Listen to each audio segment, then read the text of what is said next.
All right, boys. How we doing? Hey, buddy. We're in a holding phase until this. I put it in block capitals on my sheet of paper.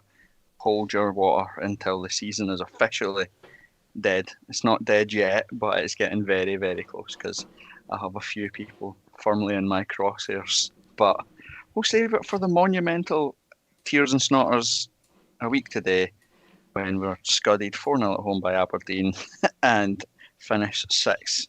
It'll be some show. Anyway, welcome back, boys. How we all doing? It's all right. Good, mate.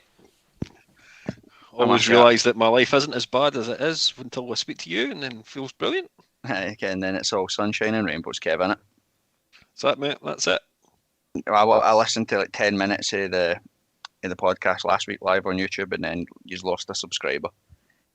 So I'm never listening to that shit again. That's all Tam's Tam's fault. the most he's the most nervous man on planet Earth. Since the reason he's not here tonight, you can't handle it. You cannot handle the pressure. Saying Kev, that what's though. been happening? Oh, sorry, go on you go. No, on you No, I go. was going to say. If it's getting stuck into Tam, let's get stuck Well, into Tam. he's I'd prefer that than well. listen to Actually, Kev. that's no really. I was going to defend him there. Useless wee arsehole he is, but I was going to say I never step forward to sit in the chair. Neither does Kev, because we'd lose even more subscribers if it was Kev, and remains to be 100%. seen if fucking I would do any better either. But nah, fuck him. He crashed the ship last week. Well, I like that we had a nice pep talk before we went live to say, look, we've been demonetised the last like 2 months in a row because we swear too much, and we've dropped about 8 F-bombs in the opening 3 minutes. So if you want to donate to This Is My Story Pod, we'll put a link on Twitter because we're going to be skint. Kev, what's been happening? Not a great deal, mate. Missed the game on Saturday. Couldn't get a ticket, but just the way things worked out. And going by all accounts of your rage and anger, I don't think I missed much. I don't know if I think I got even angrier when we equalised than I was at 2-0 down. But that's just the weird world of Liam Corbett. And what's been happening? Nothing, man. Like I never seen the game on Saturday because well, for reasons I told you pre-show, but so The reasons that we can't get even more demonetised. exactly. It involves shady dealings, but anyway, I couldn't make it to the game. I couldn't watch it online either. When you watched by that unfortunately. legitimately paid for stream that you were watching, when you definitely paid Hearts the correct money to watch that stream. Oh, if we may as well just come out and say it. Normally, I watch online because I download a VPN, make it think I'm in Germany, and just watch via Hearts TV International. I'm here for you. Come after me. I'm not fucking bothered. You shove your Well, it's the 12 type quid of up your season arse. that we're having anyway. Exactly. It's the season we're having anyway, innit? Might Nev- as well. Never watched the game on Saturday. Got sunburnt on Sunday, as you can see from my rosy red complexion, and I am raring to go tonight. A terrible B-side to the Craig David song. Never watched the game on Saturday, sunburn on Sunday. Well, thanks to everybody for joining us on YouTube as always. We're just going to keep the live YouTube format till the end of the season, given that most of these are kind of in the moment or as close to the moment reactions to what is an absolute catastrophe of a season collapse as the wheels slowly but surely fall off Heart of Midlothian Football Club as we descend into the heady heights of the Craig Levein days. The team that we played on Saturday, at one point, I believe at the start of February, we were 17 points in front of. I believe up until the 96th minute on Saturday, we would have been 1 point in front of them. So you move on. I suppose it's all we can do. We can just laugh at it. Everybody on YouTube, get involved, gives your thoughts and feelings on the match from Saturday. Look forward to the game on this Saturday coming. 3 wins from 3 sees us in Europe, hopefully. Anybody see us even winning 1 out of 3? Get involved, let us know. Go through some headlines as well. Get your reactions on that. So we'll talk about obviously the news that Humphreys has left. Rumours Smith's on his way. Gino latest as well after Saturday scoring pivotal goal, etc. Performances across the board. We'll talk about VAR as well because he benefited from an absolute shocker on Saturday, but we also got kicked in the teeth by an absolute shocker. So we'll go through all that stuff. And as a precursor for anybody that was not in my vicinity on Saturday, you will not be shocked to hear that I do not like Barry Mackay. If you were there, you'll understand why. But I will go into great detail as to why I fucking hate Barry Mackay. So, and we'll just talk a whole load of nonsense in between. Sound good, boys? Sure does. Sounds perfect. Cool. Anything on YouTube or anything so far that we need to cover? Nothing, just everyone saying they're welcome, and one particular individual who remain unnamed, although I know him because I used to work with him. He also enjoys illegal streaming of Hearts games, so yeah, well done, Dave. Right, I believe we've got a tan down, don't we? We do. Even though I wasn't there last week, I do believe I won the tan down quiz as I played along, but that's fine. I won't take that as a victory. You might as well have, to be honest, mate. Yeah, you will. Stop telling lies. Aye, right. So if we've done this one before, I don't care. This is going back to a game that I know I was definitely at Corbett with Corbett because we were on the same bus that day. Kev, I have a funny feeling you might have been there, but we are going back to, it feels like much rosier days, way back to 2002, Sunday, November the 3rd, 3 o'clock kick-off at Easter Road, where it was Hibs 1, Hearts 2, and aye, this we probably have done this one before, but I'm exercising the knowledge of the two most learned individuals on the pod. So, hands up, and we absolutely have done this one again, but it'll be fine. It'll be fine. Normally, I would enjoy doing this one for Tam's sake, but used to, I think we're both definitely there. It's long enough ago to make it interesting, and plus we've probably done this one well over a year ago, so nobody listening will fucking remember it. So we're fine. Right. I got random Kev first. I will go with 2003. Christ, I mean I've just had a mind block. 2002, November the 3rd. Oh, 2002. Christ. Let's start off with.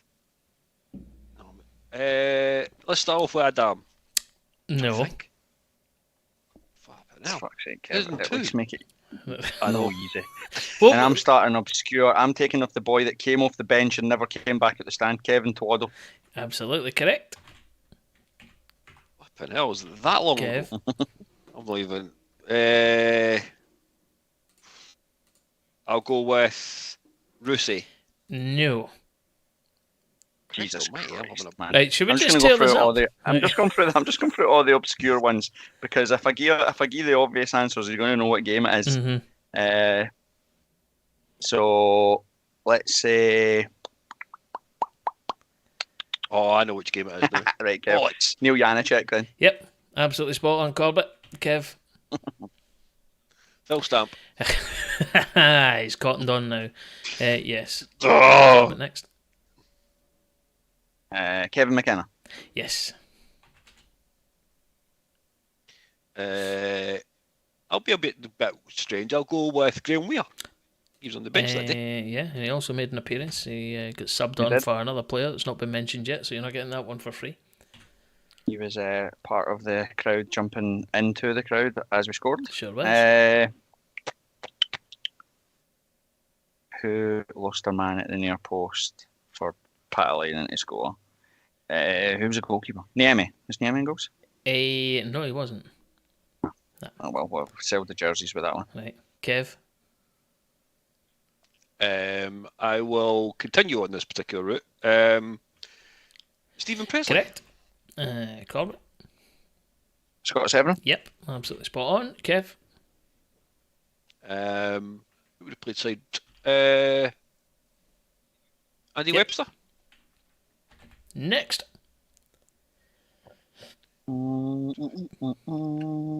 Alan Maybury? Yep. Kev? He'd been left back that night. No, he would have gone. Stephen Mahy. No. Oh. Corbett. Hamill, was it? Joe Hamill? No, Joe Hamill didn't play Alright. in that game.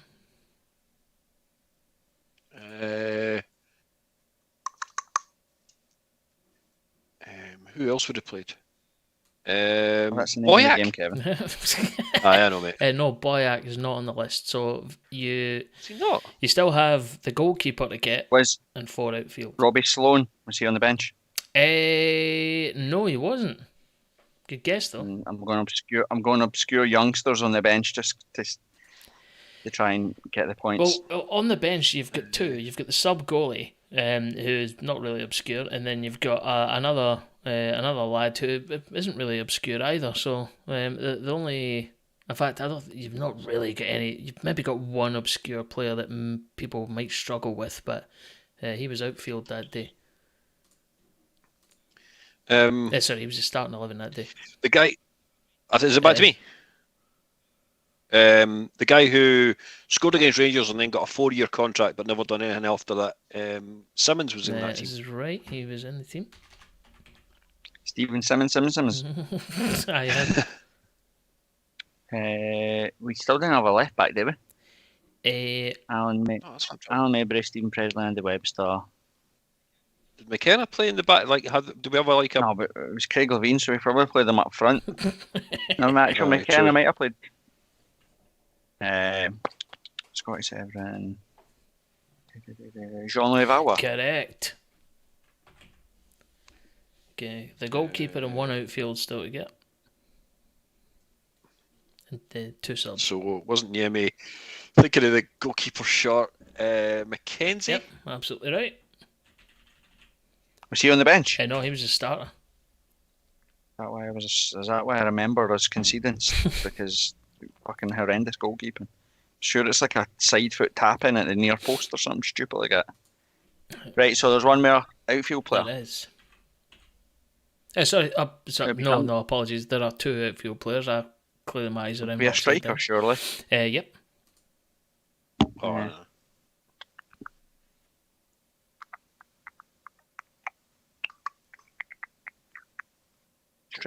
Striker. Graham Weir came on for this guy. So who the hell played up front? They were useless because then they scored and got subbed off. So useless Hearts strikers.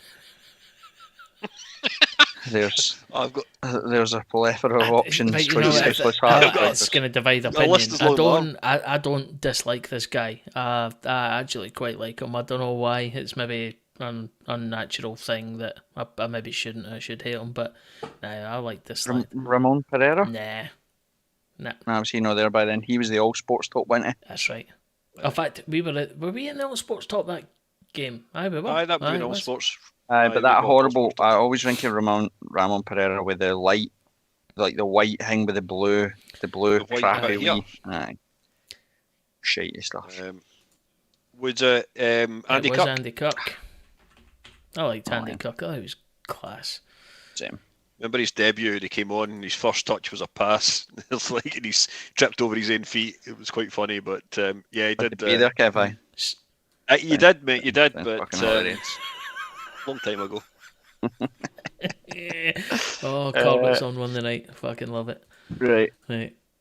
One more outfield player. Aye. Right. So Rod McKenzie, Webster, McKenna, Presley, Mabry, Severin, Valois, Kirk, Stamp played in the midfield. Did we say Boyack? We already said Boyack. I said him, but he wasn't in it. Wasn't he there? Must have been injured or something, man. Lee Michael? No. Oh. But I'll give you the outfield because I don't Gary think Wales. Gary Wales, correct, was on the bench. Are you on the bench? Yep. So you've got the sub goalie, and then you've got one other player that was in the starting 11.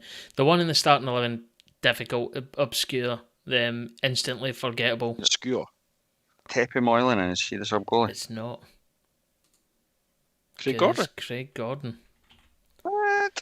Mate, you forget that. I'm pulling this back Yeah, here. well, you're in the lead 21 9-6. So even 21 years. if Corbett gets 21 years if ago. Corbett gets the if Corbett gets the last player, then he wins because it's obscure, and I'll just give him all the points ever. But it's a difficult one to get. They'll give you 10. Was he in the starting 11? Fitzroy Simpson. It's not. Kev, if you don't get this right, I'm just going to tell everybody. No, I'll get it. No. Wait a minute. What position did they play? You said it's obscure, so it has to be somebody like one of the young laddies. It has to be one of the young laddies. At the time, let me just check, see how old he was. Paul McMillan. Hey, fucking well done. That's it. I don't know why I'm chewing on a cocktail stick. Can't just shit audio quality. Apologies. Right, so Corbett, you get 4 points for that. So you, Kev, Corbett, you win. There you go. Unlucky Kevin. Knowledge is power. Aye, that was the Livy Hearts day, wasn't it?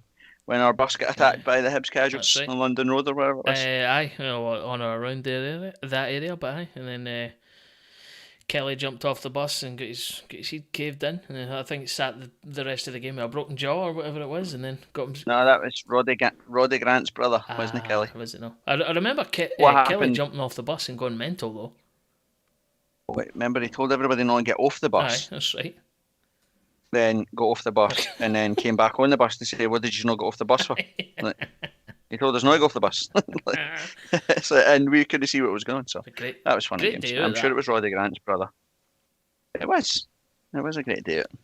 Back when Hearts were good.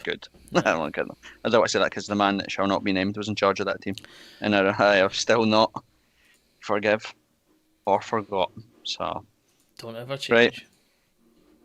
Headlines. So, other than the obvious that we've made an absolute beep in our season, Stephen Humphrys news came through this week that it looks like, by the sounds of his post on Twitter, that he'll be going back to Wigan. Kev, I know you're still in a huff due to his performance at Easter Road, but you bothered that he's away home, upset, annoyed, couldn't care less. Well, as I said in the group chat, I was going to offer him a run down the road after the Hibs game next week, but no, I mean I didn't. I think the element from my point of view is that a lot of times, even when he started games, he just didn't show me personally. Anyway, he didn't show me enough. I think there's other players out there that we could probably pick up. He definitely wasn't worth. Probably having to, again, we spoke about Sims last season, maybe changing what we pay folk in regards to it, because I guess he'd be on a half-decent wage at Wigan, although admittedly he's not getting a wage for Wigan at the moment. But, he still would maybe expect or would look for the same kind of, salary, which, we've already mentioned 11 months ago, 10 months ago, whenever it was, we were talking about Sims, that we can't change our wage structure just for one player, and I don't think he personally was worth that kind of wage that wage that he would probably command. So I'm not overly disappointed that he's away.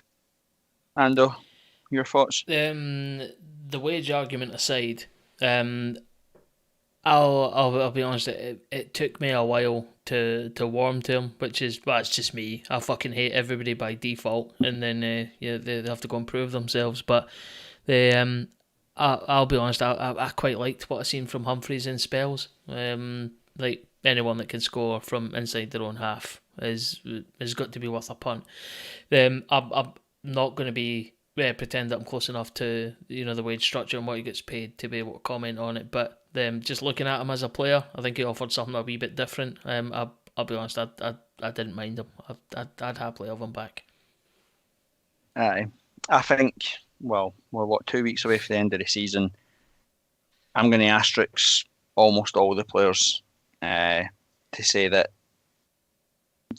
I think there was potential in Humphreys. I think a better manager, playing in a better shape that suited the players, better coaching, more emphasis on being on the front foot, trying something different, running at players, shooting, all that sort of stuff. I think we could have seen more from Humphreys. I think the writing was on the wall for Stephen Humphreys. The game one, away to Livingston, plastic pitch, never played in Scotland, and chucked up front by himself to try to win headers against four big monsters at the back, where I was just shelling long balls at him or whatever.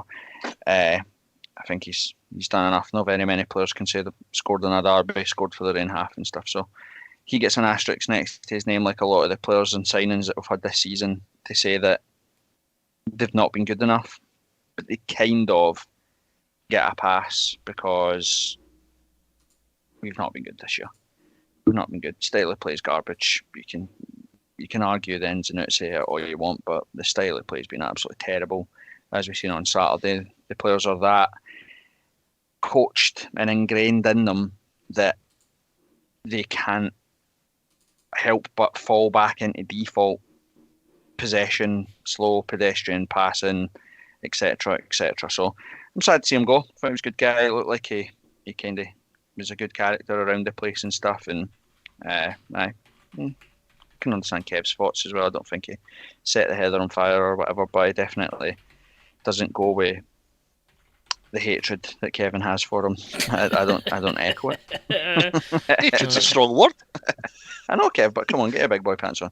Get tore into him. I know. Right. No, you're shite. So the news is pretty. Well, we'd announced it by now, but it looks pretty certain that Mikey Smith will this will be his last season at Hearts. And at my lowest point on Saturday, I was thinking, if that doesn't just sum up where Hearts are right this very second, that a 35-year-old right back is actually missed in that team. Like, we know that Mikey Smith's Mr. Consistent, and maybe this season he's dropped for his consistent 7 to a 6. But when you're looking at the options, Hill, Atkinson, etc., and I thought Atkinson actually had an okay game in the second half, but you think we haven't replaced him. We still rely on him. He's still our best right back option, not right a wing back again, but that's Robbie Nielsen, Canny Worm's territory. We'll go down that route a different day. I thought that was pretty depressing, watching the fact that he's still our best right back. So I'll be pretty sad to see Mikey Smith go, Kev. Yeah, I mean, what's that? He just clocked over 200 games either last weekend or the weekend before or whatever it was. It is a shame to see him go. As you rightly say, he was always consistent, 7, 8 out of 10 virtually every week. Yes, that has maybe not seen that kind of sides of things this season, but he's another year older.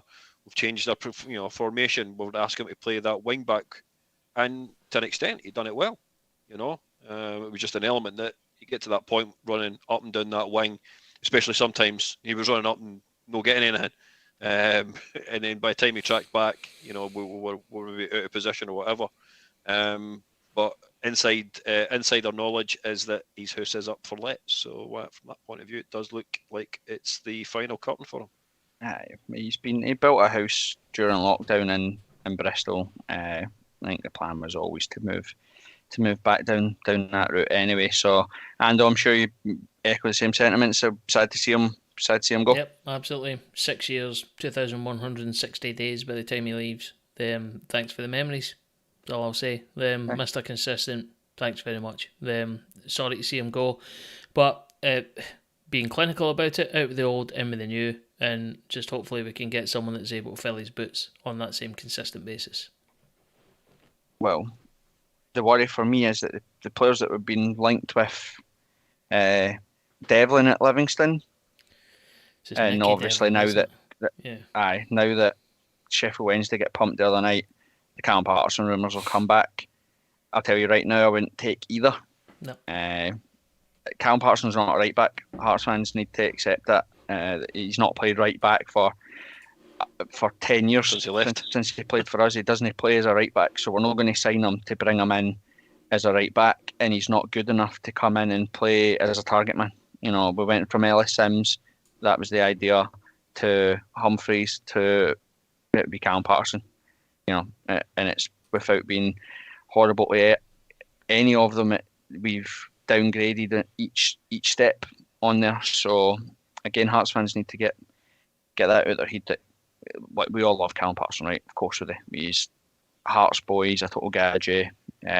He's funny, like he's good character, etc. But so is Robert Snodgrass. And look at where it's got us. You know, you look at the characters that we've brought in. Like I said there, we said that Mikey Smith, you know, is still our best right back. Atkinson was brought in to replace Mikey Smith. He's been nowhere near consistent, nowhere near his performance, nowhere near his personality or character in that team. We brought in Kai Rouse to be better than Halkett or to replace Halkett or whatever. He's nowhere near Craig Halkett's level. We brought in Keogh to play alongside or to replace a Benny or a Devlin if we sell them, and he's nowhere near the standard. We've got a George Grant in to be better than, you know, Boyce playing in the 10 or whatever, and he's nowhere near it. So big summer for stuff going on. It's loads of pressure on Savage and co. It's an interesting one because out of that team, who do you keep at the moment? Out with those that are you know, you would say are still under contract, and you know, but who would you really keep if the guys are either out of contract at the end of this campaign, or their contract is up at the end of next campaign? Are you thinking about keeping them again? I think there's many. I think, like, I'll play devil's advocate here, right? You love it. There is one man to blame for where we are right this very second. He sucked the life out of the team. He sucked the life out of those players. I firmly believe a good manager gets more out of that team. Not only in terms of ability, and I'm talking about levels, you know, application, desire, fight, all that sort of stuff. A better manager that maintains standards would have got more out of this bunch of players. So I wouldn't be upset to keep all of our players, if I'm being honest with you. I think that we've shown in flashes that we can be a good team. I just think that we've not balanced the excuse book right. We've slipped into the Craig Levein territory with that, where we're just accepting. You know, you're not telling me on Saturday that being 2-0 down and a man down, the club didn't go, at least we got a point. You know, we're a goal down at home to Livingston, they've missed a penalty and we've scored a 97th minute equaliser, and we've went, oh, thank God, like, we've got a point.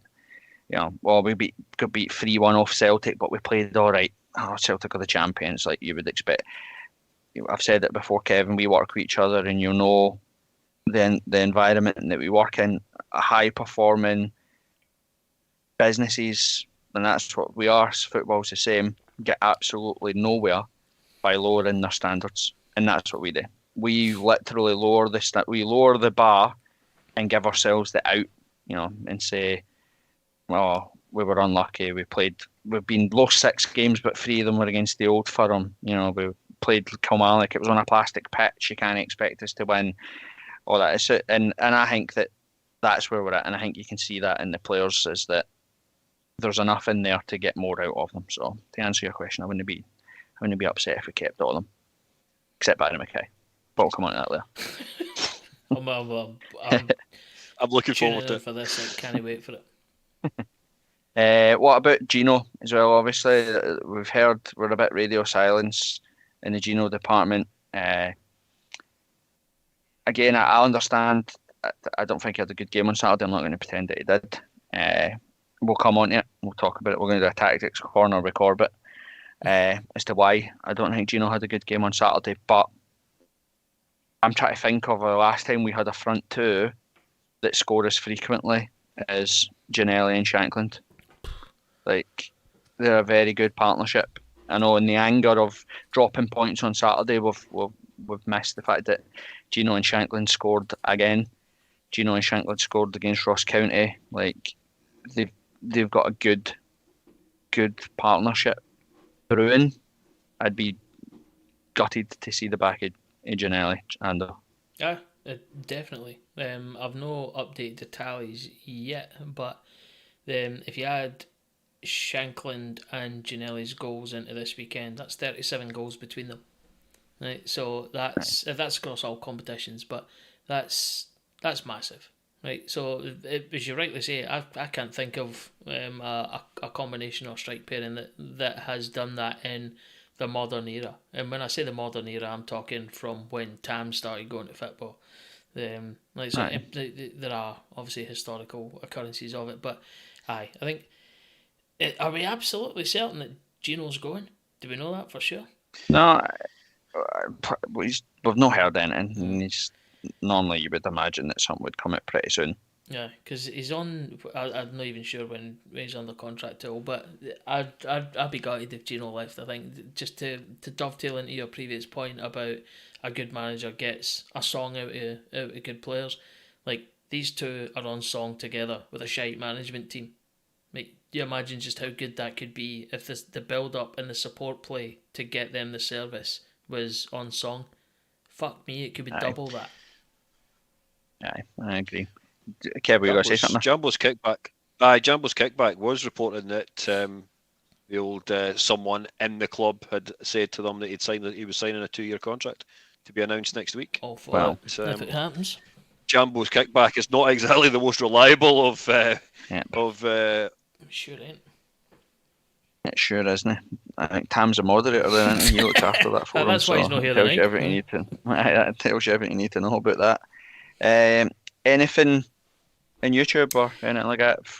Not really. So people just chatting amongst themselves. There was some bits and bobs to do with the Tam down, but and Graham Mark Duthie saying that Devlin's going to Aberdeen. Like, just it's all nothing current on what we're discussing just now, but the and then 22 games. Why is anyone surprised we have never had a good season while we've been in Europe? And that's something that we can do. I suppose a topic we'll set aside for the end of season review when the dust is settled. We'll probably make that one a 2-hour special. What did they say? Sorry, I never heard what he said. Is anyone surprised that we never have a good season? The same season we're in Europe. So it's like, no, I'm not surprised because it's horses for courses. This is just what happens. But that question, 22 games, we will. That's his username. That's his name. Aye. Sorry. Well, to be honest, we'll stick that one by for the end of season review, I think. Well, it is a valid point, except for we didn't even have to have had a good season this season. The team that finishes third is probably either we win all of our remaining games and we get to 58 points. I'm sure that's right. And I think Aberdeen have to win all 3 of their remaining games to get over 60 points. Like, I'm sorry, but the third best teams in the country shouldn't be sitting on 60 points. I think it'll be the lowest points haul there's ever been for the team that's finished third. If we finish third from this position, we'll have finished the season as the country's third best team with 4 league away wins under our belt. Not one this year. Is that right? Absolute shocking. Away from home, no? Yeah, we haven't won away from home this year, no. That's right.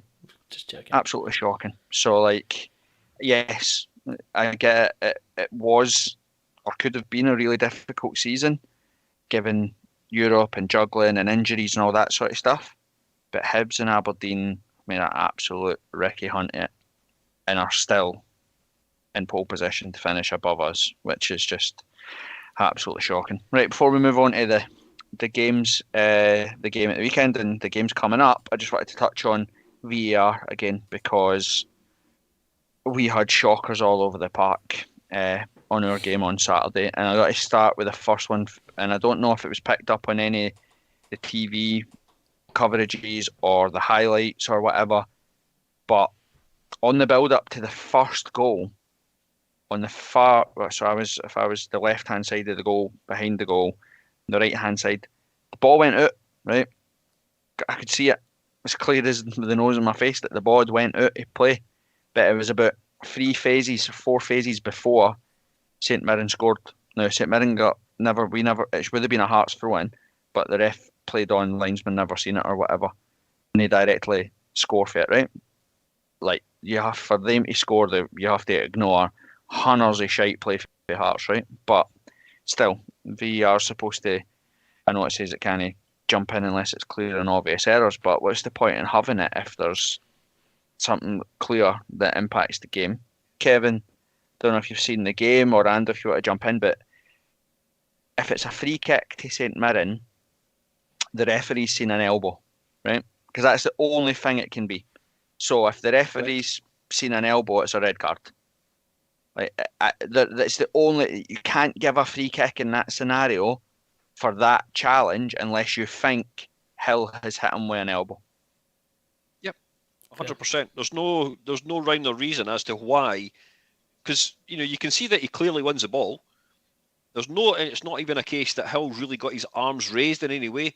We've all spoke about this and many times before, that if you're going to jump for a ball, you will use your arms to get yourself higher. Of course you will, but he's not throwing an elbow.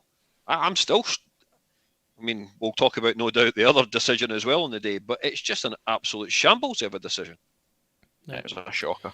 Agree. There's nothing else I can add except, and kind of, I know we're going to go on a VAR rant, but did anybody watch the start of Monday Night Football on Sky tonight? Did you see what they've done? No.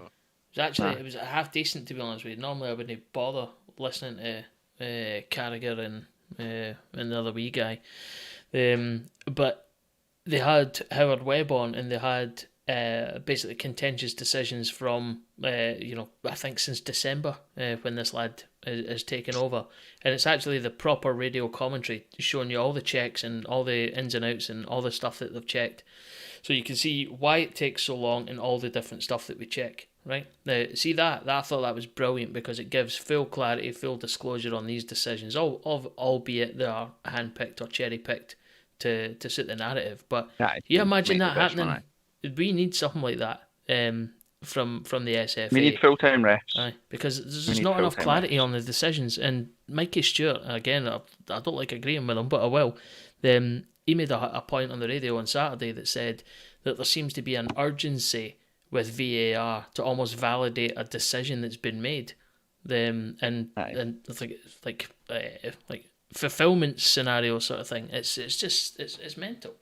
Every one of them is shit. That case though, even the decisions that have been made, there's not been many of them that have been overturned. I know that we have contested the red card, but there's not many of them that have been overturned, because effectively, if you're going to overturn it with the use of a group of three or whoever it is that are the panel of three, that means that all three of them are saying that the person who actually officiated the game cannot do his job, and the person who's in the VAR office watching the game also can't do their job.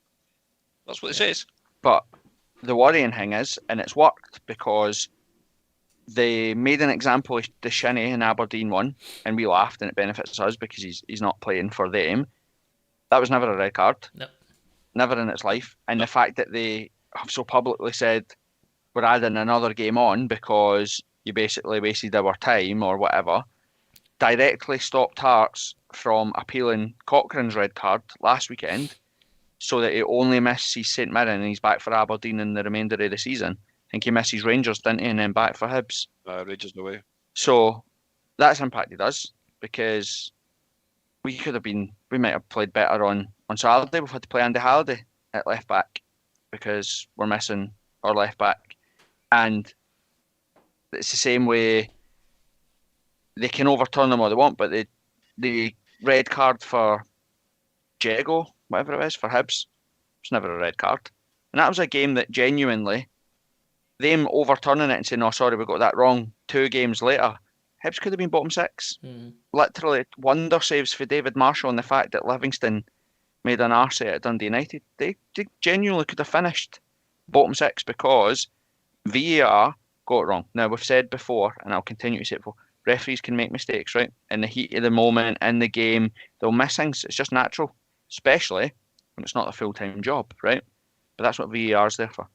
I can't, for the life of me, understand how VAR have looked at the Hill challenge and said, actually, you're right, that is a free kick. I can't see it.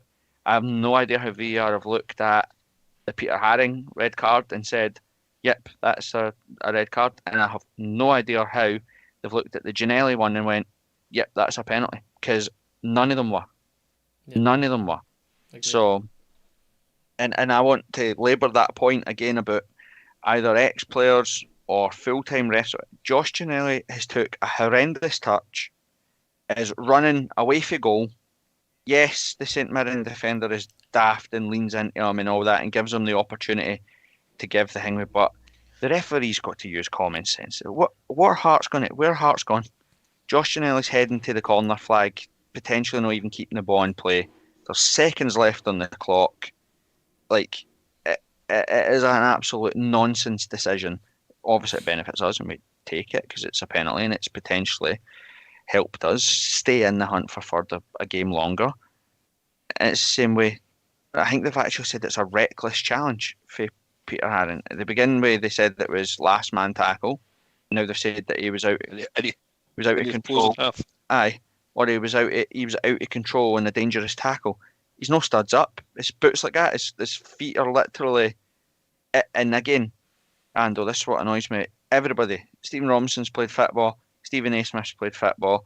Everybody in the bench has played football. There isn't a St Mirren player, the player himself that got tackled, a St Mirren fan or a Hearts fan that didn't know Peter Haring was going to cut across him, the guy was going to jump over him, and Peter Haring was going to give him a free kick and get a booking because it was 13 minutes to go. Do you know what I mean? The fact that it was a red is just an absolute shocker. Aye. The only thing he's guilty of is maybe going in a bit too fast, right? So he does go in a bit fast. I don't think it's heavy. I don't think it's reckless, and it's certainly not dangerous, right? He's obviously running at full chat. Well, not full chat, but you know what I mean. He's running to the guy quite quick. Yeah. But he was in perfect control. I don't genuinely think that he's endangered the player in any way. To your point, if his foot was a foot and a half off the ground, studs showing, and caught him below the knee or whatever, then that could be a fucking Alfie Inga Holland. It could be a career ender. Or he doesn't have to. Yeah. He doesn't have to catch him if he's doing that. If his foot's up and he goes in and he misses him completely, but his studs are up, then you put your hands up and say, it's daft, it's stupid. Yeah, absolutely. But he doesn't. He's got his left leg, his sliding leg is underneath his bum. Yep. And his right leg is pointing towards the ball, and he literally just does what every other person would do in that situation. Lifts his leg, so the guy's got to jump over it, knocks him off his stride. It was a total nonsense. So this just goes back to the point about any opportunity to use the technology to almost validate its existence in the sense that, right, well, actually, fuck it, that is going to be dangerous. There's no consistency in decisions, and that's just another one. You could probably pick out another 10 challenges where a red card hasn't been awarded. Fucking joke. Aye. It's just mad. And reminded me a lot of the United game before on Christmas Eve. Stupid decisions being made, and then it's like, do you know what we'll do because we've made an absolute arse of it? We'll give Hearts a penalty in the last minute. Aye. That was the same. That's what it felt like with the penalty award. It felt like they'd tried to even up the fact that they'd made an arse of it because the ref looked desperate to give that penalty.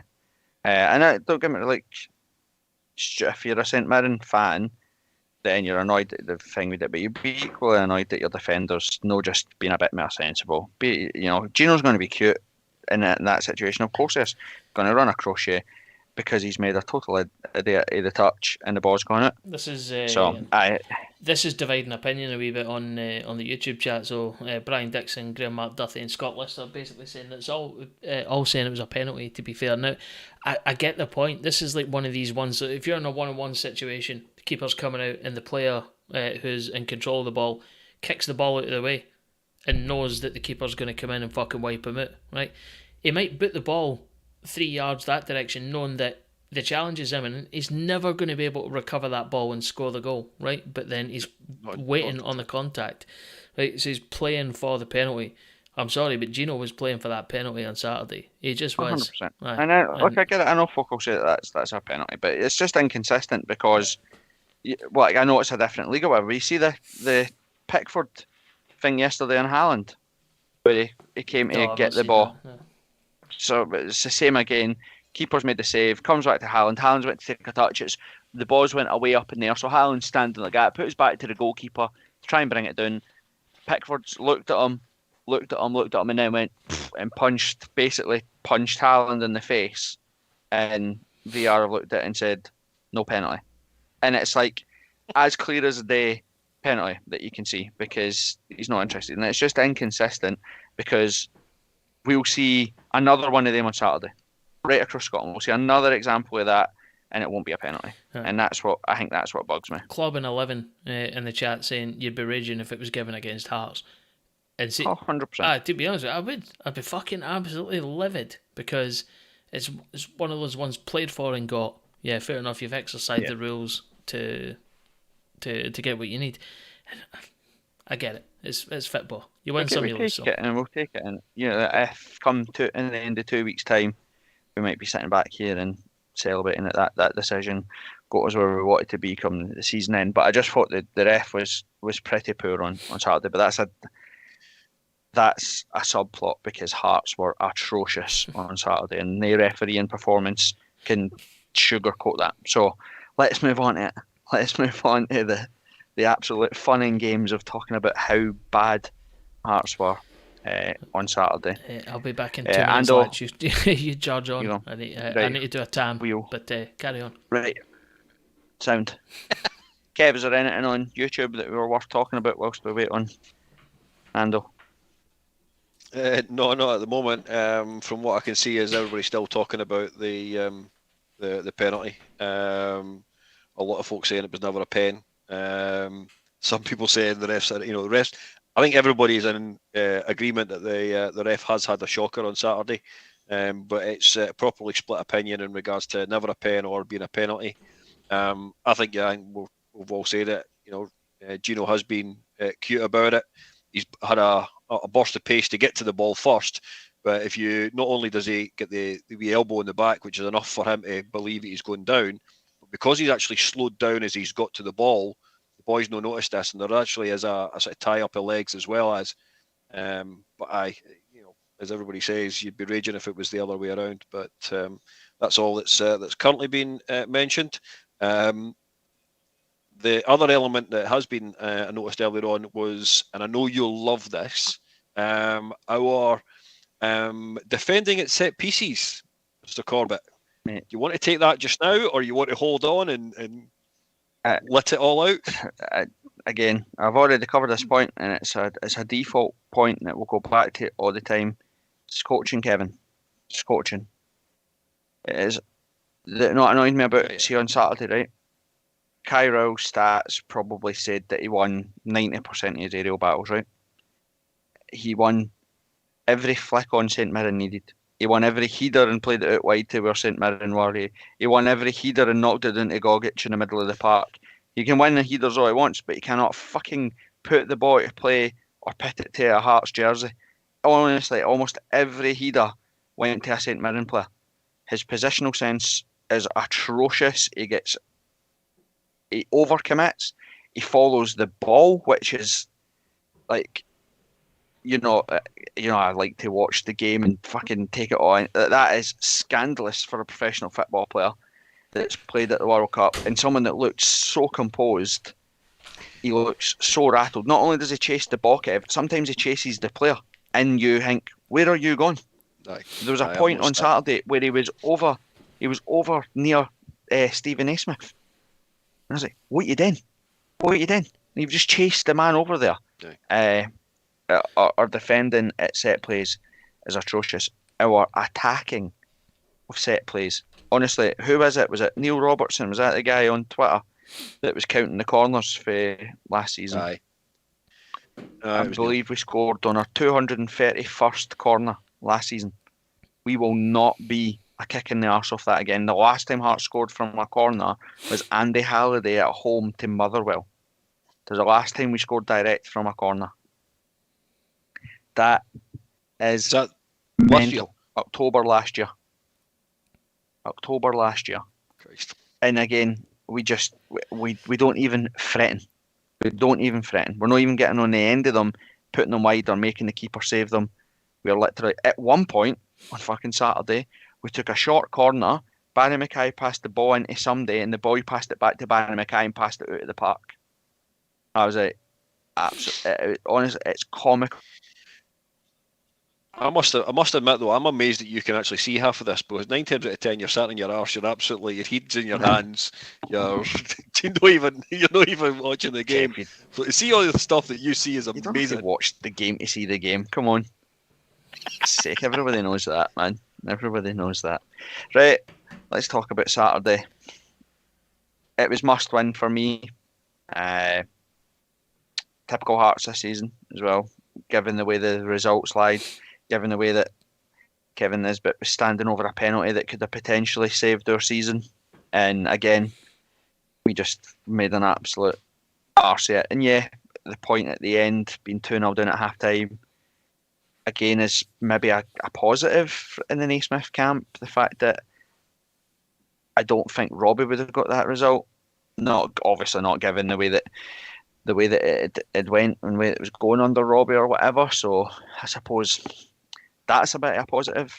But Saturday was for me and that was season over. We needed to win that game on Saturday.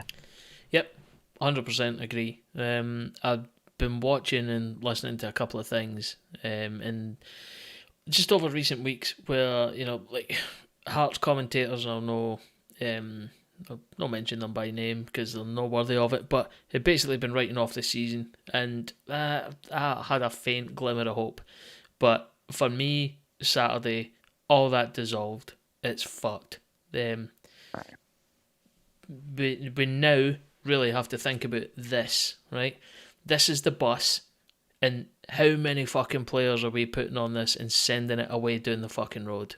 Right, that's what it. I'm not going to say it needs a hand over fist rebuild because, like, we kind of covered that already. Yeah, we could keep them, but yeah, I think that there needs to be a total drains up forensic examination of what exactly went wrong and when this season, who's responsible, and get it fucking fixed ahead of next season. Because I'm not willing to sit through yet another season like this again next year.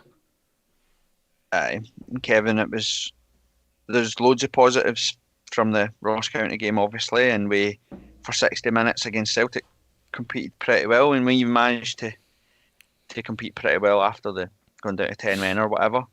But again, the St Mirren, we started all right. We're only brilliant, but we were all right. We were holding our own. We were okay. But as soon as St Mirren felt their way into the game, got a foothold in the game, we were second best all over the park on Saturday. Yeah, we've spoken about it before, or you have, in regards to the old sort of Robbie, sort of, you know, G them up before they go out, win your battle, all this kind of stuff. Yeah, we played well for what I've seen of the on the match highlights. We did play well. We passed the ball around. We started to go forward, but once St Mirren started to win and control the midfield, and win the second ball, we started to fall back into that, oh, let's just move it sideways to sideways, from what I've seen. We didn't look any sort of threat at all, in any great shakes. Oda looked all right. Again, still wants to run at players, so we've not yet kicked that out of him. So that's maybe a positive, if we can take that. But there was too much. There was too much of the game that we were on. Effectively, we were in second gear and didn't really look like we wanted to win it, which is worrying more than anything else. I think Sky Sports and BBC posted their match highlights. 5 minutes, maybe 6 minutes of highlights. There were 2 Hearts highlights in it. 2 Hearts highlights. Both the goals. That was it. Everything else was Zander Clark making saves, St Mirren scoring goals, or St Mirren missing. It was embarrassing. And I was sitting on a bus on the way home thinking to myself, oh, like, if somebody could have scored, would we have finished with 3 points? Could we have did it? And I was like, we didn't create any chances. Can't even think it. Like, we never had any decent efforts where you thought, oh, that was so close, or keeper's made a good save, or whatever. Literally, the 2 goals that we scored were the only opportunities we created in the whole match. And St Mirren could have scored a bucket load. Right? They genuinely could have scored a bucket load. Just look at it. The stats. We know we actually had more of the ball. We had 70% possession, call it, if that's what you want. We outpassed them. 60. We outpassed them. I think we had more tackles than them. Like all the stats that point to we had a good game. We never. We never had a good game. We never created anything. we just, after 15 minutes, because we hadn't scored, we just reverted back to Robbie Nielsen football. See, when it comes side to side to side to side. I think back to something that Joe Savage said in our first interview with him, which is like we'll analyse data and all that sort of stuff. I'm just thinking about this genuinely right now off the cuff, is that he spoke about data and sports science and all that sort of stuff, and we'll analyse that before we buy a player. And that's fine, I totally get that. But do you think that there's an undercurrent within that means that all this fucking sideways, square ball, back passing, all that sort of stuff, is there maybe too much of an emphasis on player data just now from a sports science perspective, where players are just going, right, well, if I play that ball to him, that's fine. It's going to make my pass completion rate look fucking brilliant. I'm going to tick the box from a data point of view, even though I've done the sum of absolutely fuck all to drive the team forward. Is there something in that we think is maybe driving it? Stephen Naismith, I liked the way he spoke after the Ross County game. It's easy. You win 6-1. It's easy to sound positive or whatever, but he did make good points about we made the pass that took us forward. We never took the safe passes. We never made safe passes. We were brave. We took it on the half turn and we put the ball into spaces where it made the team go forward. But again, I bet you Hearts have got the best stats outside the Celtic and Rangers for possession, passing completion rate, and all that sort of stuff. 100%. I bet you do. But it doesn't paint the picture how the game goes. Do you know what I mean? Like, yep. The fact of the matter is that teams are happy to let Hearts have the ball. They're happy for Hearts to have the ball. That's just the way it is. They're happy for Sibic to be on the ball. They're happy for Rouse to be on the ball. Kingsley, Mikey Smith, Andy Halliday. They'll even stomach letting the ball go into Devlin or Haring because they know sit Gogic in there with a small block in the midfield. It's not even a low block or anything. It's just literally have an extra man in the middle and press a wee bit, and the ball will go back to Xander Clark. It'll go back to Mikey Smith. It'll go back to Kyle Rose. And it's so easy to play against. It's so easy to play against. Now, this is where I'm not even pretending or hiding behind the mask. I fucking hate Barry Mackay. Get him out, honest to God. Everything that was wrong with Hearts on Saturday starts with Barry Mackay. Robbie Nielsen was different, and Barry Mackay had somewhere to hide. The way Stephen Naismith wants to play football, Barry Mackay has absolute nowhere to hide. Now, we're trying to play a high press, aggressive press. That means that our defensive line starts at the front. That means that Shankland, Gino, Oda and Mackay all have to press, and they've got to press aggressively. Now, where we started to see Hearts break down was the fact that Barry Mackay will not press. He will not chase. He'll not chase a lost cause. He'll not run into space selflessly, knowing that he's not going to get the ball. He's just not interested in it. He will not do it. He doesn't track runners. And St Mirren grew into the game because, one, and this isn't to try, I like Oda, right? I've said that before. I like his enthusiasm. I think that some time adapting to the game and some proper coaching, we can sort of channel that eagerness to do well. But the big guy that was playing left back for St Mirren, he had him on toast. As soon as he knew he could just brush him off the ball like he wasn't there, every single time Oda got the ball, he took it off him for fun. And straight away they're doing the left-hand side. On the other side, Barry Mackay's not chasing you or tracking you back or putting in a tackle or winning a header. So the right-hand side was free, and just they built everything down those sides because Barry Mackay and Andy Halliday weren't doing that, and Oda and was it Hill or whoever it was, the other side, whatever sides they weren't doing anything. And that's why we're just terrible up front. And Gino is asked to play up front. That's what it is. He's asked to play up front. He's there to make defenders think because of his pace, right? So again, you put Gino through the middle, they have to put two centre-halves on him, right? One will stick tight to him and one will stay on the space. So then you have Shankland, Oda or Mackay, if they're busy, if they're aggressive, if they're in the space, if they're active, suddenly the right back's got to stay, suddenly the left back's got to stay. So there you go, you're 4v4 at the back, even when they're attacking. But when you've got Oda, who you can brush off the ball, and you've got Mackay doing absolutely nothing, St Mirren grew in confidence and we're like, fine, we'll just stick. The two centre halves will stick here, or a centre back in Gogic will just sit. Yous all go up because they're not going to cause us any bother. Do you know what I mean? If the ball goes over the top, I'll chase it down with Gino. Mackay's not coming. You watch Shankland and we're fine. And they just stopped us. They stopped us all game. And again, I'm sick of players that are terrible football players, but suddenly they play against Hearts and we make them look unbelievable. Alec Gogic was the best player on the park on Saturday by a country mile. He's dreadful. I was tearing my hair out watching Hearts players bounce off him like he was the fucking Great Wall of China. I was like, can somebody put that guy in his ass? Can somebody do something where they didn't get fucking ragdolled by Alec Gogic? Honestly, Robbie Nielsen, famous for now that he's no longer here and we can share our insider knowledge.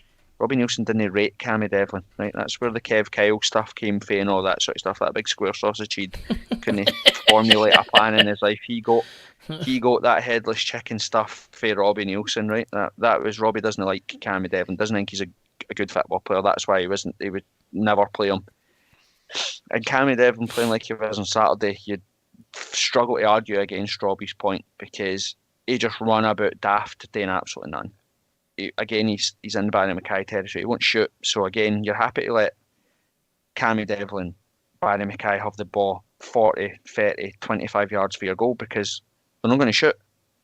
Barry Mackay wants to, if I see him do that wee outside of the boot, just dink the ball forward, prance like this, looking 47 options in front of him, or could create a chance, but I'm just going, I'm going to reverse it, I'm going to no-look pass, reverse it, I'm going to no-look, and then I'm dinking it into a fucking space where there nobody is. I'm going to fucking lose my rag. Honestly, it is doing my head in. That's why we were terrible on Saturday. Barry Mackay. It feels like a good time to chime in with some of the comments on YouTube. So Scott Lister, finally something me and Corbett can agree on. Get him out ASAP. He's a complete waste of a jersey in this team. Just tracking back a little bit because I've not been super across this assorted comments.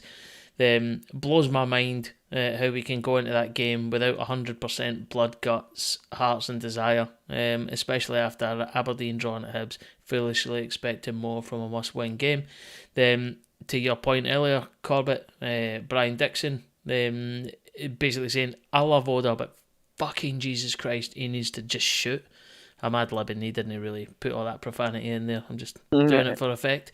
The other thing, Scott Lister's been on a rant. He's almost spamming us. Basically saying that Forrest can get to as well. Only thing I remember him doing after coming on was attempting the most pathetic and useless take on I've ever seen. Bin them both ASAP. And I would agree, Scott Lister. I would agree, but it's about degrees. Forrest at least has the balls to take his man on. Barry Mackay, honestly, I can't explain it enough to you. You watch him the next time he plays.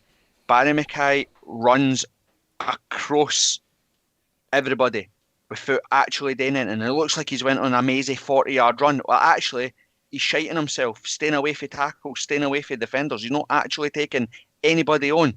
And then he passes the ball to Sibic or Rowles or whoever because he's not took his man on. At least Alan Forrest and Atkinson and whoever, at least they sometimes tried to take their man on. He just prances along the outskirts of danger, looking for fancy passes, looking for reverse slide rule balls, or he just gives it back to Kyle Rowles because he's hanging with it. And again, this is my last point in this, right? And this is what sums it up. You can argue amongst yourselves about he's got all the talent in the world, right? And that's why I think I hate him, because he could be an unbelievable football player. We are in the dying embers of the game. We are 2-1 down. 2 each isn't good enough. Our season's on its arse, right? The ball went out on the bottom corner 5 minutes before, and the St Mirren fans were throwing the ball away and not putting the ball back in. And eventually they threw it back onto pitch, and then they threw the next ball, and then Shankland volleyed the ball into them. The ball boys were doing the same. Cammy Devlin went to get the ball, and the ball boy rolled it down the line.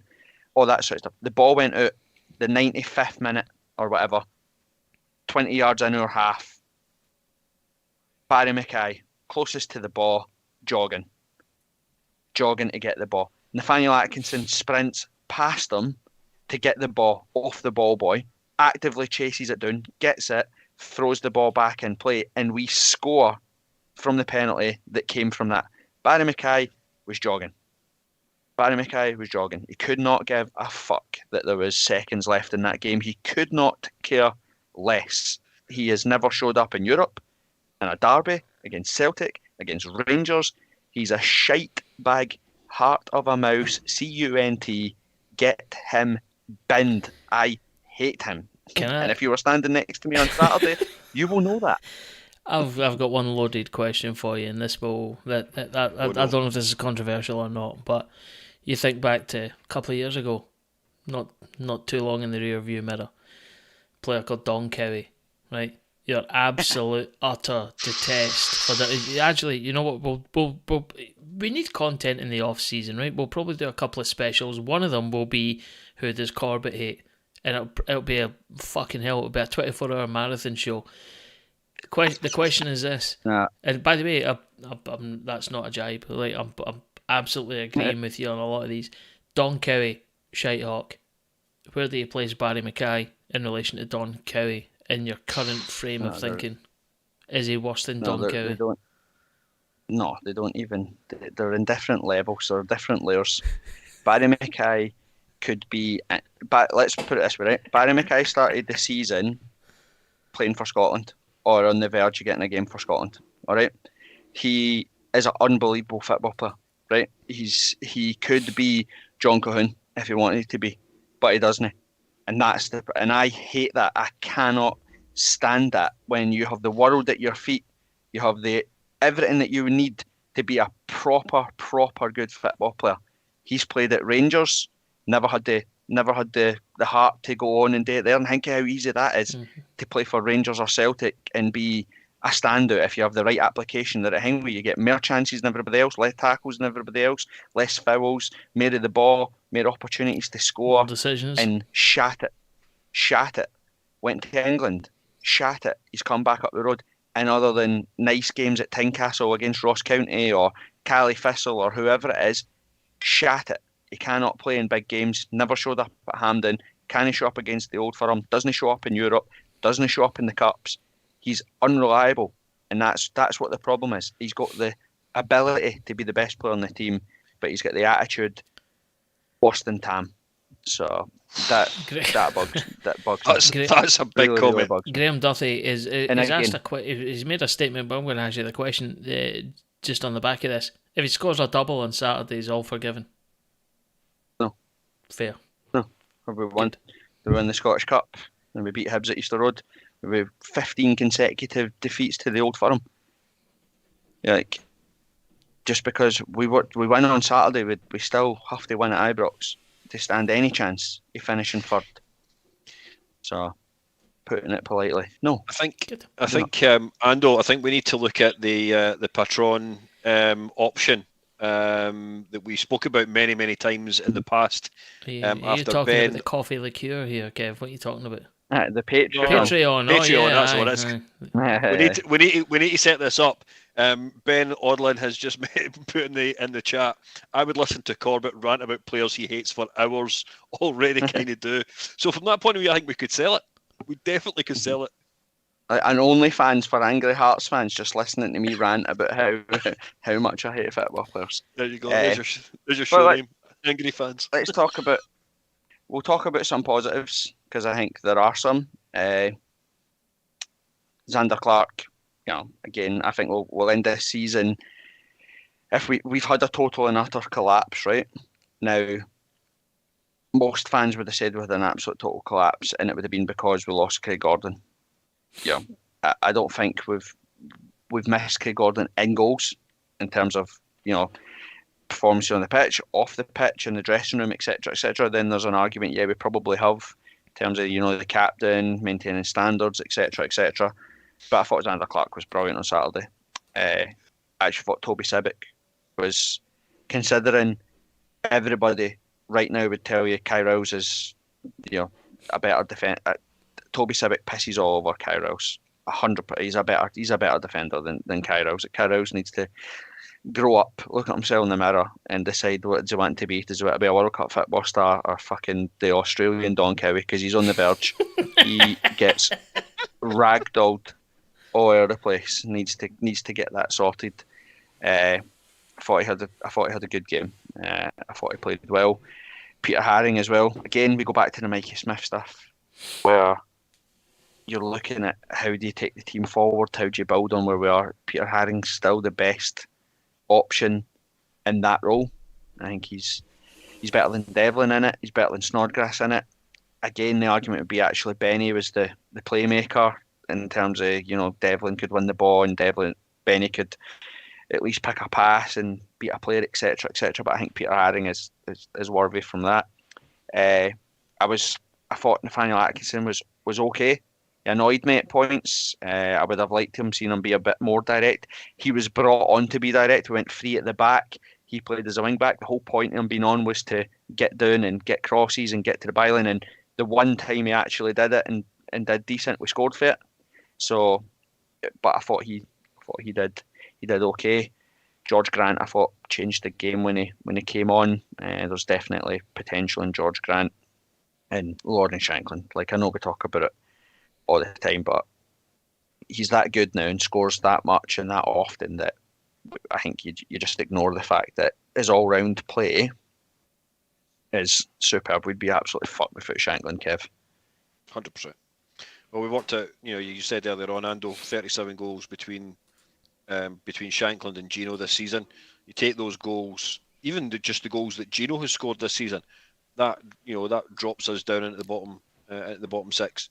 The amount of goals he's scored, from equalisers or whatever. Just so happens I've got a stat here for you, Kev. So I keep a note of winning goals. So the goal that takes us beyond one beyond the opposition, right? So who do you think has scored the most winning goals so far for us this season? Gino. Shanklin. Shanklin scored 6 winning goals. Josh Ginnelly's got 3, right? But Josh Ginnelly is not the second place. He's actually third. Barry Mackay has scored 4 winning goals for us this season. All 4 of his goals this season have been winning ones. You could have given that stat about 3 minutes ago. Yeah, no, but fuck it. I'll just edit this out. It's fine. But yeah, just to your point, it's not lost on. Well, one of them was St Johnstone. That put us 3-1 up.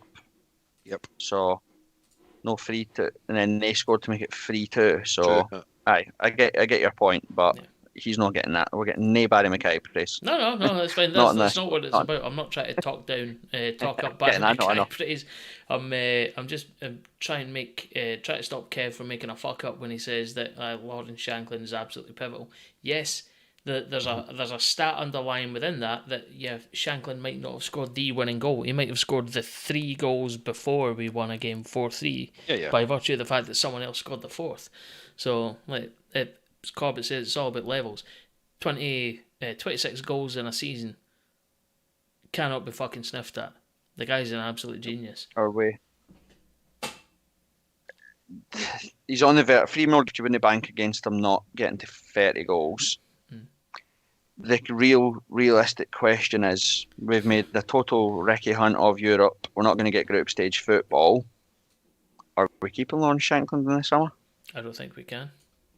Someone with a checkbook is going to come in. I don't think it'll be anyone in Scotland because they've not got the money for it. But Rangers and Celtic. He's not going to Celtic. He might go to Rangers. It just depends if what's his face? Forgot the name. Beale wants him or whatever. I just don't see it happening. I think England will come calling and he'll maybe ply his trade down there. They've got the money to be able to pay whatever we ask. I don't think we can keep him. Not on that farm. Kev, the worry is that we know, because we've shouted it from the rooftops so gleefully all season long, how much money we made from the guaranteed group stage football last season.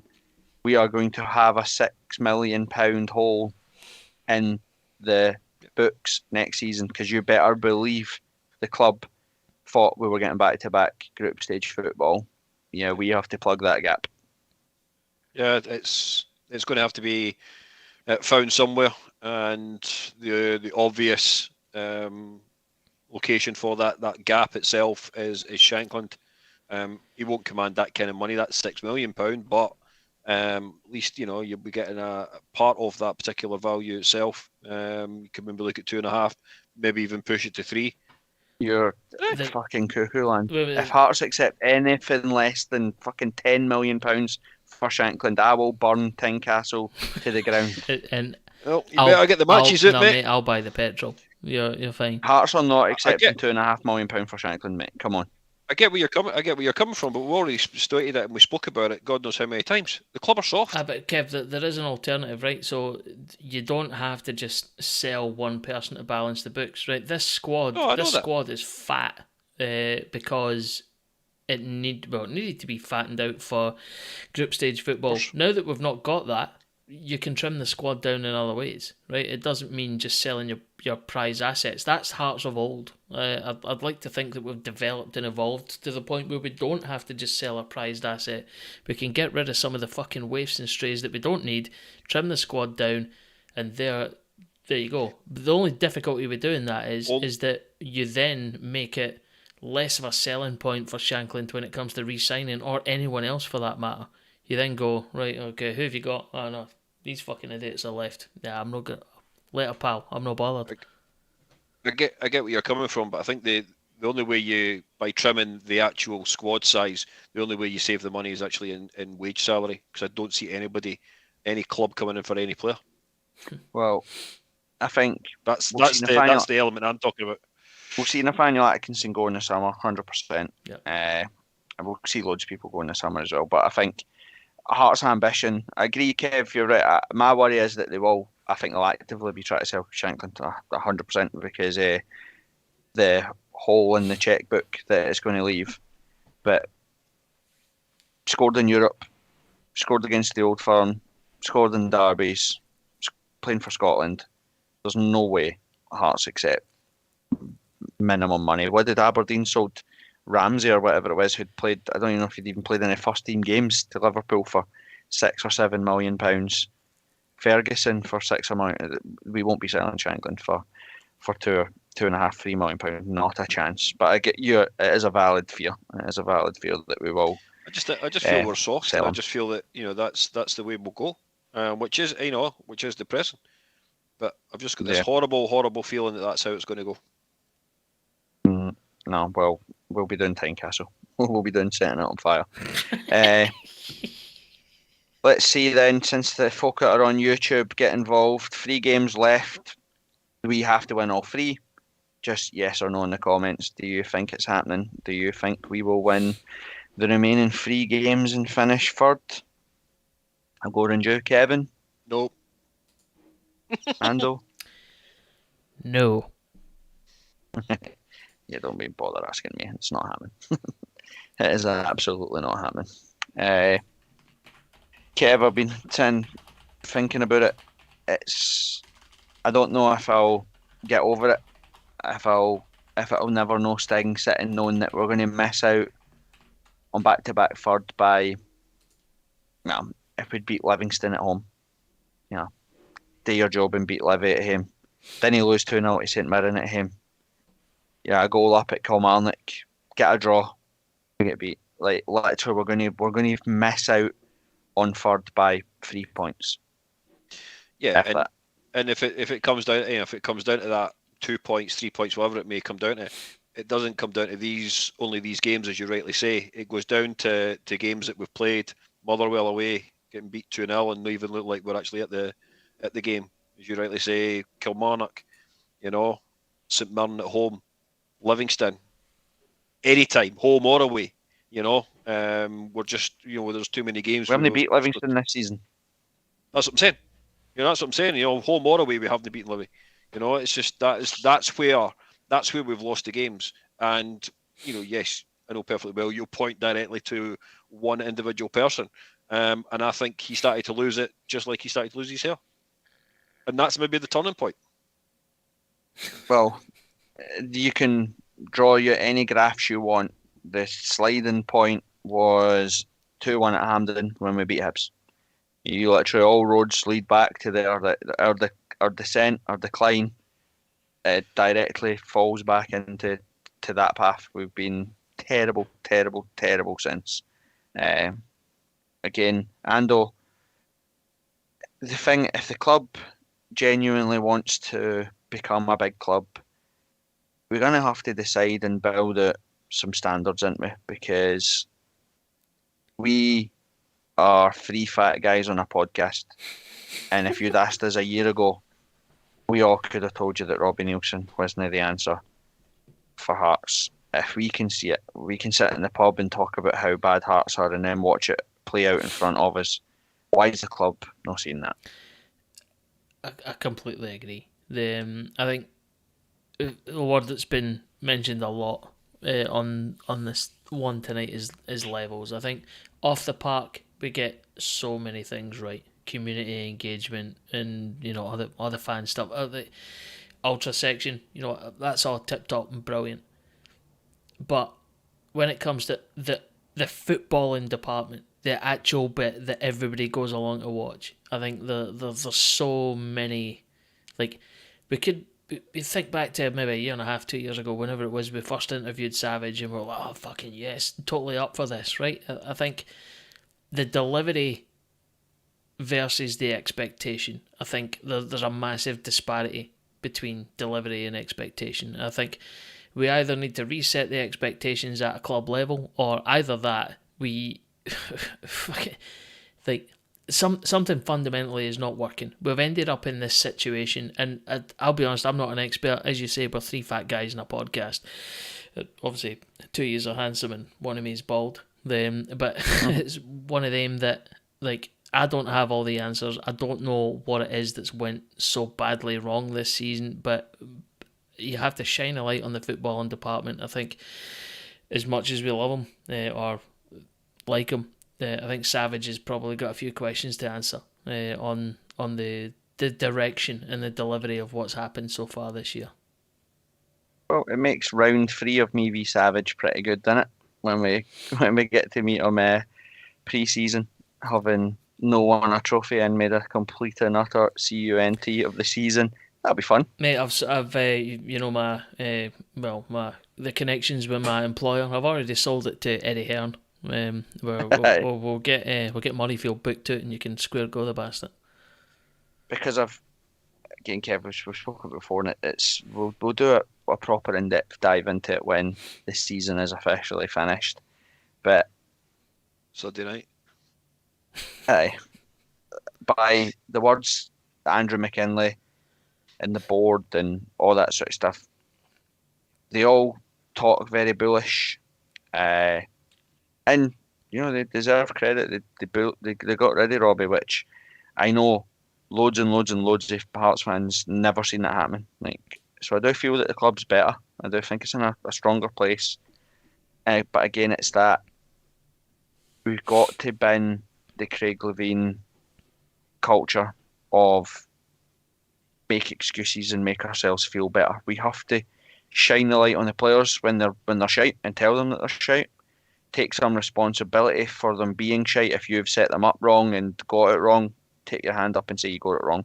If we sign shite players, put our hand up and say, by the way, we did shite, rather than hide behind comfort blankets, say, we're playing Thursday, Sunday, it's really difficult, we've got tough away games when we come back for those, and that's a big club. That's what you wanted. That's why you want to finish third. That's why we prepare for group stage football. Why are you then shocked that it's difficult? Why are you not prepared for it? You want to change that culture. Well, you said it earlier. It would appear to be a very soft culture amongst the players, amongst the backroom team. The thing that annoys me most is Andrew McKinley came out February, March time, going on about how we were this, we were that, we were the next thing, and how these players were this, that, and the next. Those players have not actually stood up, especially in the last 3 months. No team, I don't think anyway, have seen such a deficit in the third place. We were, as we said before, 11 points. You mentioned earlier on in the pod that we were 17 points ahead of St Mirren way back in February time. We're in this position now. Some may argue the fact that did we wait too long to sack Robbie? I know you will say yes, we did. You know, we should. No, but that's that. You know, should we be winning the season well? But no, of course we should have. And we spoke before that we've said about Robbie was a good manager for Hearts. You know, at the time he was the right man at the right time, etc., etc. And he performs as a Hearts manager. He does. It's undoubted that he performs as a Hearts manager. But it's about levels. Where do you want to go? Where do you go next? Where do we take it? We've never had a better opportunity to win the Scottish Cup in 2020 playing Celtic. They were on their knees. We failed. We never have a better chance to win the Scottish Cup last season. We're playing Rangers. They were on their knees. Not only were they on their knees, we got the outcome that we wanted and prayed for and got it. Never the shot on target. It was a training match for Rangers. It was embarrassing. We got Europe. We made the same mistakes in the Zurich game that we made in the Istanbul game. We made the same mistakes that we made in the Istanbul game, in the Fiorentina game. We made the same mistakes in the Fiorentina game, in the Riga game. We never learned from any of that stuff. We are still conceding the same goal that we concede every single week. And again, it's coaching, it's culture, it's responsibility, it's Kyrils, you can't win a header, or you can't win a header and header it to Hearts jersey. Sorry, son, but you sit on the bench. You don't play. Do you know what I mean? Barry Mackay running that about, no doing anything. You sit on the bench. You don't get a game. And it's that stuff. You look at Alan Forrest, started the season on fire, dropped it for Barry Mackay or for whoever, and rotated every week whilst Barry Mackay didn't do nothing, didn't perform, didn't play. It was the same stuff over and over again. The players, Cochrane, in and out of the team, even though Kingsley's not performing, not doing well enough. Cochrane has to drop out. Andy Halliday was in a rich vein of form, scoring, playing in decent, integral part of the team. Drops out, someone else comes in. Cammy Devlin gets into his stride, starts to do all right, starts to play well, drops out the team, someone else comes in. George Grant started every game at the start of the season, now drops out. Stephen Humphries scores goals, gets dropped out. There's not to go into it. We know who's to blame. But Robbie was a good manager for Hearts at the time. There just has to be someone at the club that says, actually, 5 away wins last season wasn't good enough. We are now 3 games left of the season and we are not going to meet that level. So if last season wasn't good enough with 5 away wins, what the fuck is this season? That's not good enough. Yeah. Last season, we were the second lowest ever points tally for the team that finished third. We are dropped miles below that from this year. Again, and I'll go into it and the folk won't like hearing it, right? But in 2 weeks' time when we finished 5th, when we're all doing this podcast, you can't be shocked because Hearts have never won more than 2 games in the top 6. Never. What doesn't happen? I remember pulling the stats for you in this last year. We've got to change the culture of the club. We've got to change it. 15 consecutive defeats to Celtic and Rangers. I think, without even going through London Hearts, that will be the worst run in our history against the Old Firm. I can guarantee it. That even in our darkest days in the 70s, at Tynecastle, we'd have got a draw or a win or whatever. It's crazy. You go through it. When was the last time we won at Aberdeen? A decade ago or something daft like that. When was the last time we won at City Park? 2 decades ago. When was the last time we won at Ibrox? Decade ago. When was the last time we won in Perth? A decade until last year. 6 years since we last won at Dingwall. You can't be a big club and have that. The manager that comes in the summer needs to be sat down and said, you don't lose a single game at home to anybody. We'll talk when you come to play Celtic and Rangers. We'll talk about performance. If you get beat, but you get beat like we did 4-3, you play well, you take your chances, but they're just better than you, then we'll maybe have a conversation to say that was good enough. And away from home, you don't lose to anybody but Celtic and Rangers. That if we want to be a big club, that's what the standards have to be. We have to start acting like it.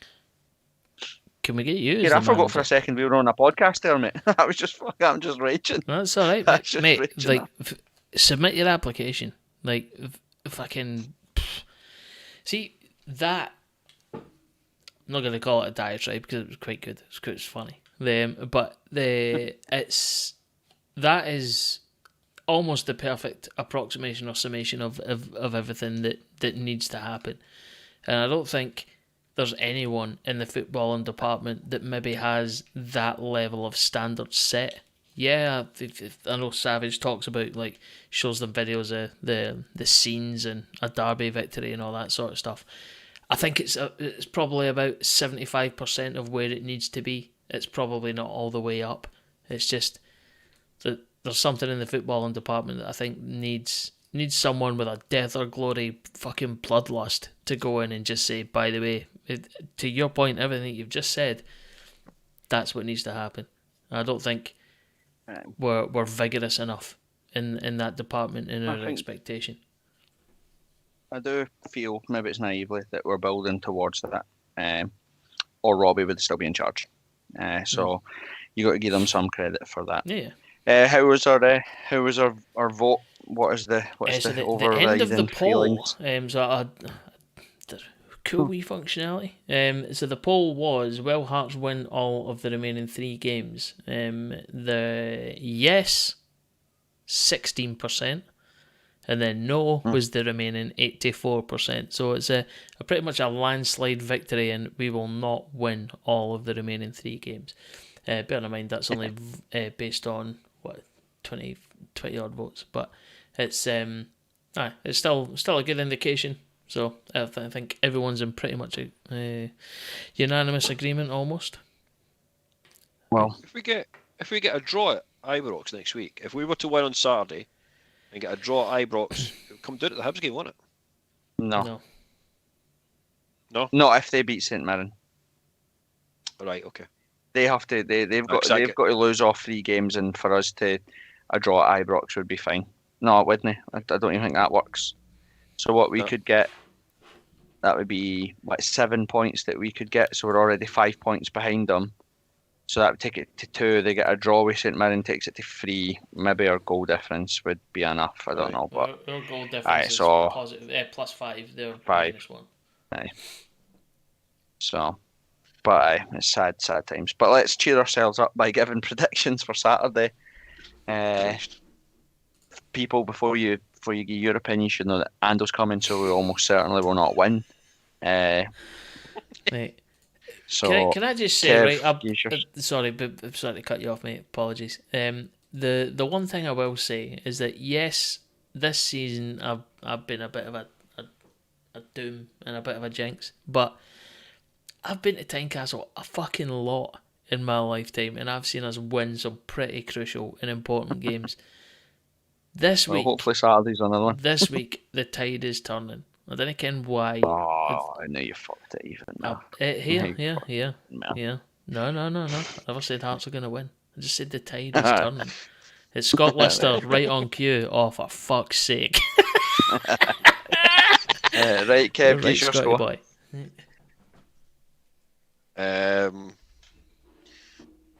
All right, I'll try and be positive.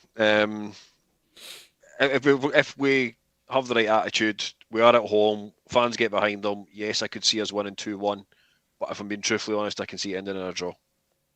Yeah, I'm going Desmond to save you. Coming to me, I'm going 2-2. Ando? Same, 2-2. Cool. Anything on YouTube before we wrap it up, this group therapy session? Aidan Ward, well said, Corbett. He doesn't say to what point. I think he just means all of it. Dave McGee, you lay off that dope, son. 7 points from 9 is feasible. Nah, I don't think it is. The rest of it is all just. It's not that it's not feasible. I think it is perfectly feasible, but it's just more about what the Aberdeen do. True. Yeah, they've got us, St Mirren, and Celtic. So if they lose to us on Saturday, basically it's a straight shootout for what the results are. Whatever their result is, we need to match or better at Ibrox, and then hope that. The good news actually is that Celtic got beat on Saturday in the Old Firm. I can't see Celtic because it wasn't it like 1-0 or whatever, because it was 3-0 and it was a pretty comprehensive 3-0. I don't think Celtic will take their foot. I don't think they'll take their foot off the gas now. In terms of, I don't think they'll be happy to lose another couple of games because it's only the second defeat of the season for them or whatever. So, I know they kind of set the record or whatever, but I don't think Postecoglou will want to end the season with two free defeats out of their last 4 games. They won't do that. He's not going to stand for that. No, I can't see them standing for that either. So that's the only good positive thing about Aberdeen having to play Celtic on Flag Day, is that I can't see Celtic letting up and losing. So cool. Right, boys. Well, that was fun. Here's hopefully on Sunday we've got a positive result to talk about. It's the hope that kills you, innit?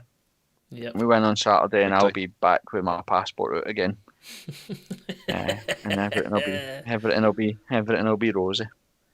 Right, everybody on YouTube, thank you, appreciate it. Thanks for getting involved. Like I said, we'll keep this format to the end of the season. We'll go back to the usual actual doing proper structure with some features and all that sort of stuff. But the way the seasons went and the way things have been going, it's felt right to just keep doing the live things because people have been wanting to vent, people have been wanting to get involved, and it's felt like the right thing to do. You used the right phrase earlier on when you called it group therapy. Spot on. Yeah, absolutely is. Right, see you all on Saturday at the game. I'll see everybody else on Sunday. All the best, lads. All right, Trips. See you later. Corgi rule.